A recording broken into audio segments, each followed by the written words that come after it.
like yesterday. Our hearts were young and free, and the days ahead of us stretched out oh so long. As children we could play. It was easy to believe the summer days would never end. They'd go on and on and on. The start of the school year in September of 1963 was a time of great personal growth for me and my friends. Folk music was exploding, and our collective consciousness was expanding. Fed by the lyrics of Bob Dylan and given voice by the likes of Peter, Paul, and Mary, the answer, my friend, is blowing in the wind. The answer is blowing in the wind. Joan Baez. Someone to open each and every door, but it ain't me, babe. No, no, no, it ain't me, babe. It ain't me you're looking for, babe. And young musicians all across America. September of 1963 was full of hope. But the times were about to change in many ways. In 6 weeks, I would turn 15. In 3 months, our president would be assassinated. And in 6 months, the Beatles would lead the British invasion and make tremendous contributions to a new renaissance of creative thinking and expression. So, ladies and gentlemen, the Beatles! Close your eyes and I'll kiss you tomorrow. And my two best friends, Ron Tarowski and Mark Sheldon, and I were no different.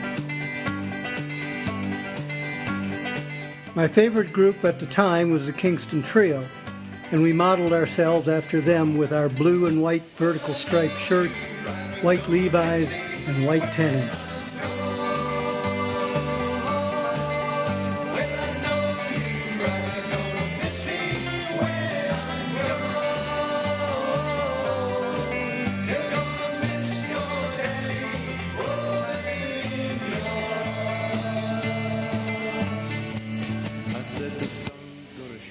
By 1966, Mark was away to college, and Ron and I formed a new group with Kerry King.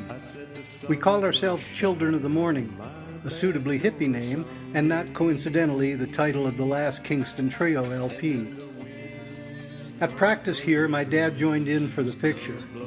He couldn't play the banjo, but he enjoyed posing with it. A frustrated musician himself, his contributions to my musical upbringing included the purchase of our first component stereo system and a wealth of albums by the likes of Cy Zentner and Frank Sinatra.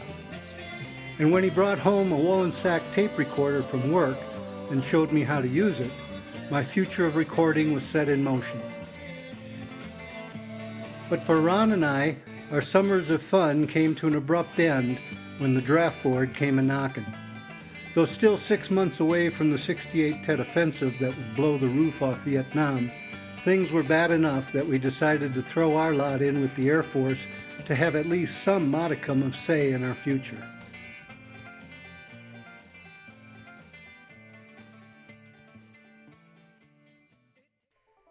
They say if you can remember the 1970s, you didn't experience them. Or was that the 60s? Anyway, this promises to be one of the shorter segments of this video. I love having friends who can remind me what I did back then. I'm always amazed, though I usually feel like Urkel when they tell me things.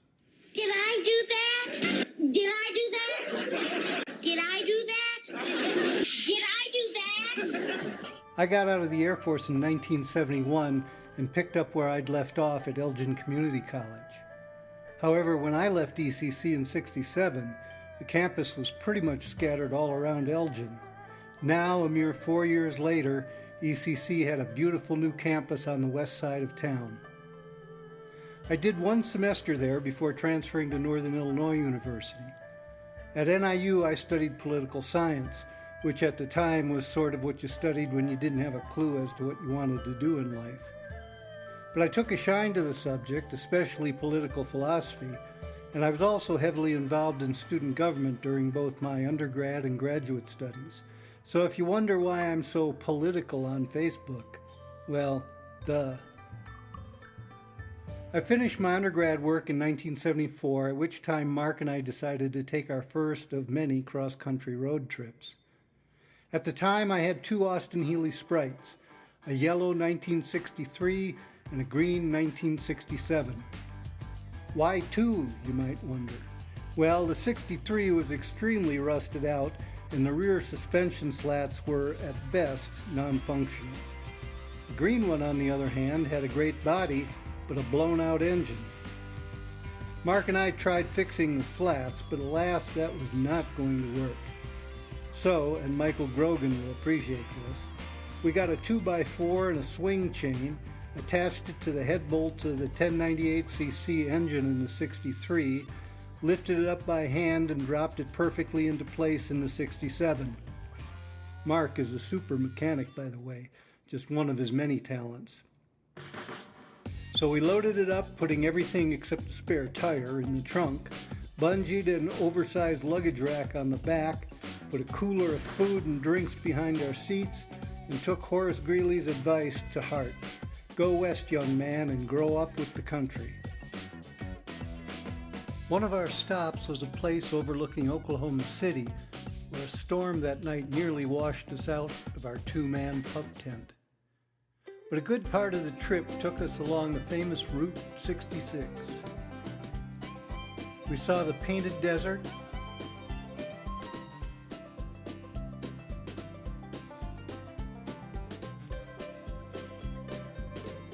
the Petrified Forest,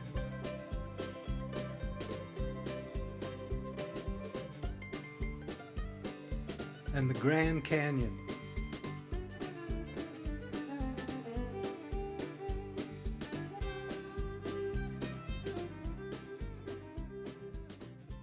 Before finally getting our first glimpse of California.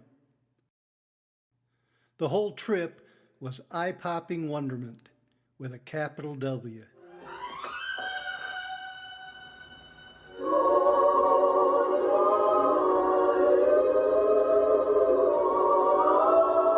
Why, that's it!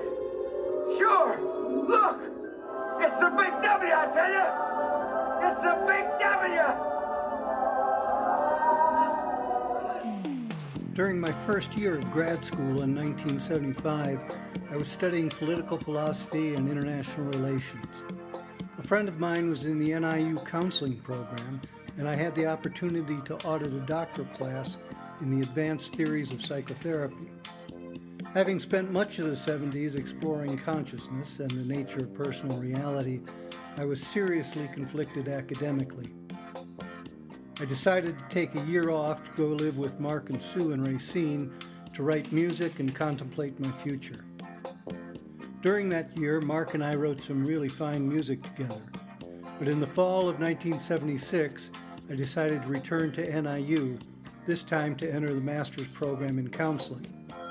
There I met Maureen Manning, who would join me on my next musical journey. By the end of the 70s, I was ready to do some serious recording.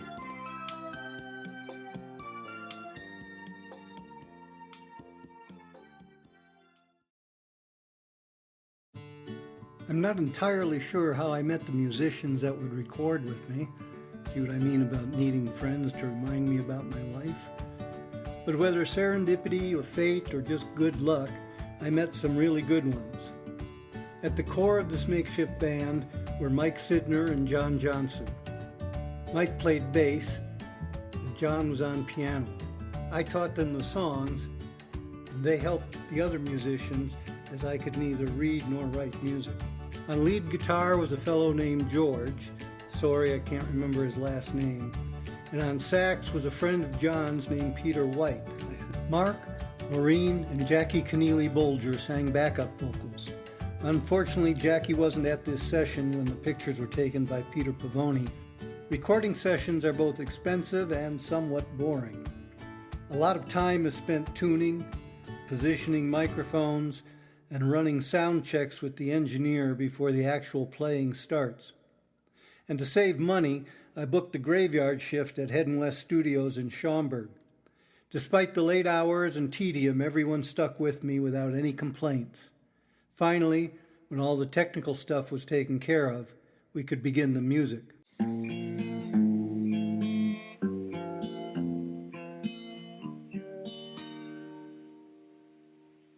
Too many nights alone again. Too many nights Alone again. Shadows are falling. It's time I was calling.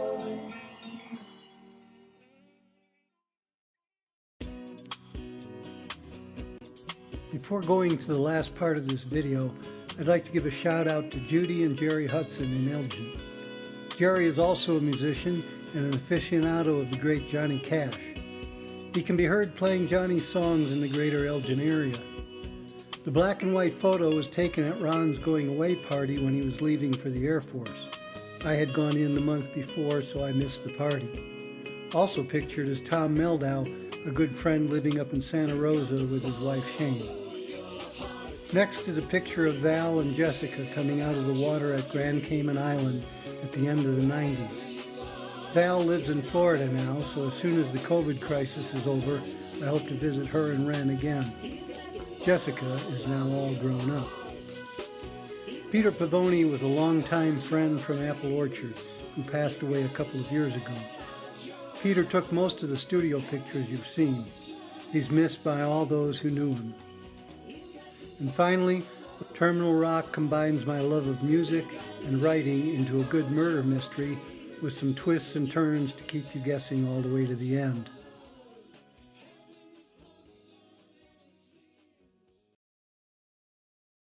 I just want to say a quick word about this final segment before playing the entire song 5, 15, and 50. In 1999, I recorded a CD called Voyage into Dreams, in which all the songs had a dream theme about them. Most of the songs were written for this project, including this next song. Alvin Wong is on bass. Steve Johnson, who is now a successful sound engineer in Florida, played drums. Mark Judson, who continues to record with me here in Las Vegas, is on lead guitar, and Trudy Haas sang backup vocals along with two other ladies for whom I don't have pictures. A special vocal addition can be heard at the beginning of the song. This is my then 7-year-old niece, Jenny Dresser. This is significant because the song is about my Scottish grandmother, Jean Clark, who would be Jenny's great-grandmother. The song title, 5, 15, and 50, refers to the change in my perspective of my grandmother and grandfather over time. This is the story of their migration from Scotland to America in the early 1900s and of how I grew to gain some understanding of what their lives had been like, as not just grandparents, but as real living people. I hope you enjoy their story, though it wasn't a completely happy life.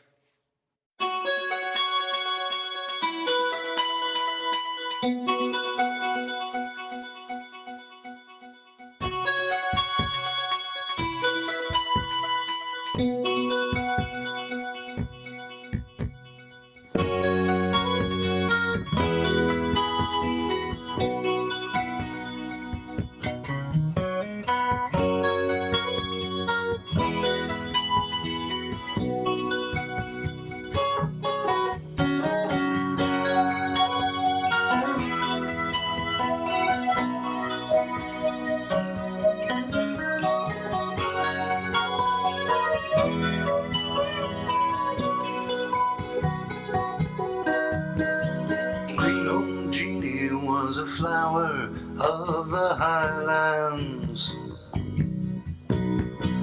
Glasgow girls have a charm that's all down home. Now young girls often dream about the magic of far-off lands. And green old Jeannie had some dreams of her own.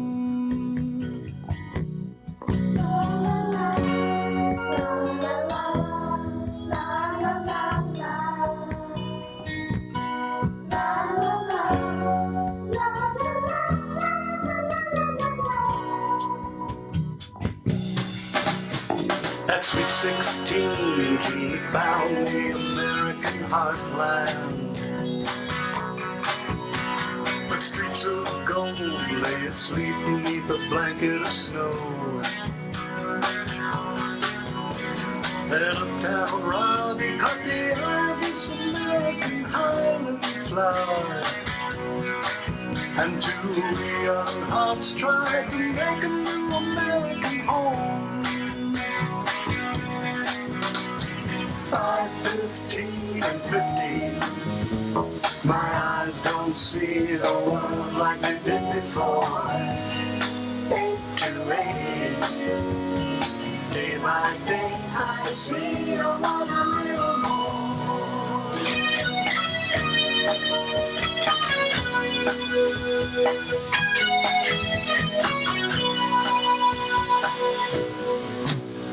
Now some say love's all you need to climb any mountain.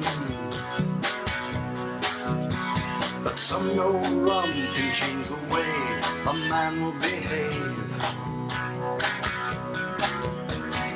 Uptown Robbie surely loved little Jeannie in his own way. But whiskey and rye put their love in an early grave. 5, 15, and 15. My eyes don't see the world like they did before. 8 to 80. Day by day I see a lot a little more.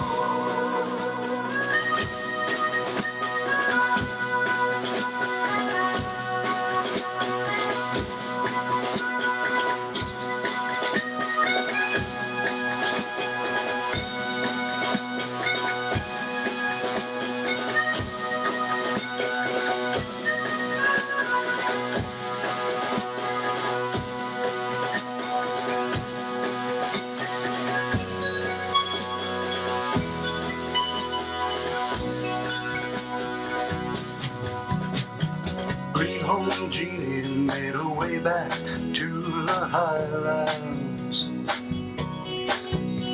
Her tired eyes longed to take in the heather once more. And a young girl's dreams came alive once again on the Firth of Clyde. Taking green home Jeannie peacefully to sweet heaven's door. 5, 15, and 15. My eyes don't see the world like they did before. 8 to 80. Day by day I see a little more. 5, 15, and 15. My eyes don't see the world like they did before. 8 to 80. Day by day I see a little more.